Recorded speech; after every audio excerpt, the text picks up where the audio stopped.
Hello, the Amalfi Coast 2022 and the traffic. I am here to share with you some information firsthand from being there this spring on the Amalfi Coast and from some new regulations that have been put in place to monitor the traffic or make it more manageable.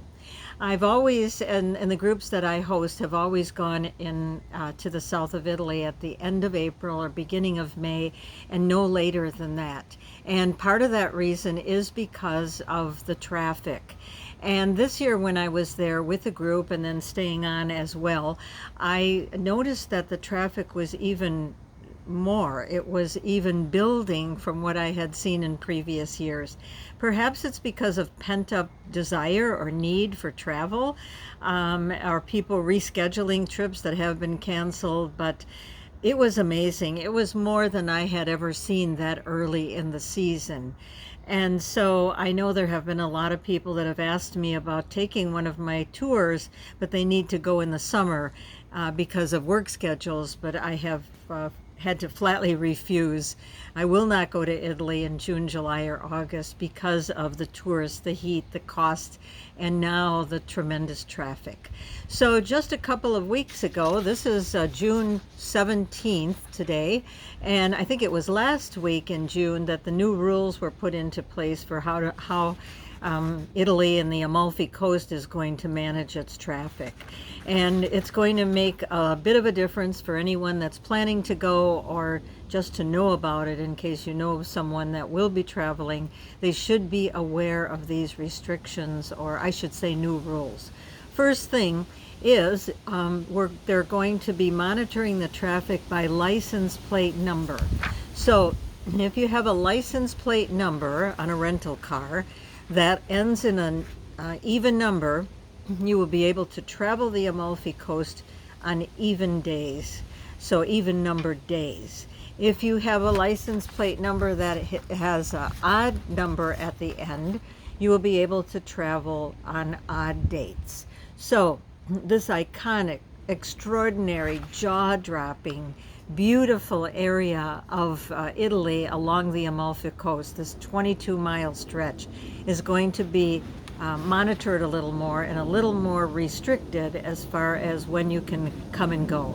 So if you're going to Italy, flying into Naples or some other city and renting a car, take a look at the license plate, because based on that last number, you will be able to come or go depending on the number. So this will be monitored by the police. So the police will be watching this, and there will be fines.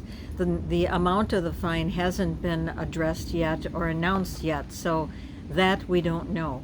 But all of August, every weekend between the middle of June, which we've passed now, till the end of September, this will be in place. There will be some exemptions. The local people will be able to go travel up and down the coast if they are local and they have a local sticker on their car.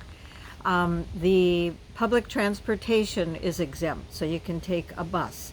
But I want to tell you, my husband and I tried taking a bus in the beginning of May. We were there just leisurely from May 5th to May 10th, and the buses were fully packed.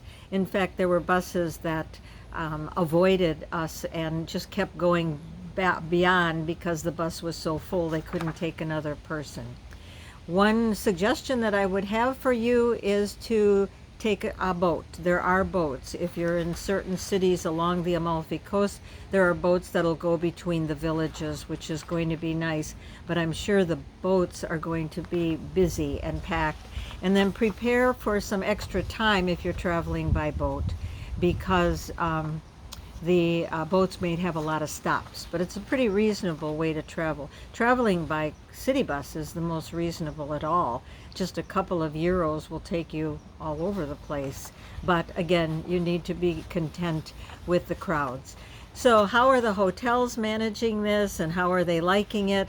Well, it's a mix. Some of the hotels along the Amalfi Coast are saying we need this, put it in place, even at the expense of business, because hotels are not going to be responsible if a tourist needs to leave on a certain day and can't do so because it's the wrong license plate number that they have. That's going to be a bit of a problem. Also, there's not a lot of parking space at all in any of these villages. So if you rent a car and come up there in a car, there's no parking really available, not much at all. The other thing is, if you hire a driver with a car that has a driver, those cars are exempt, so those may be able to go back and forth. So this is it. This is my update on 2022 Amalfi Coast traffic. Keep it in mind as you plan your trip. Take public transportation, watch the license plate number, know which days you can go up and down the Amalfi Coast. Take boats while you can, when you can, to avoid all of this. By all means, go and enjoy yourself, but just know what this summer is going to bring. Thank you so much. If you are a regular subscriber, thanks for stopping by. If you're a new subscriber, please subscribe so that I can continue to send good updates out to everybody. Thank you.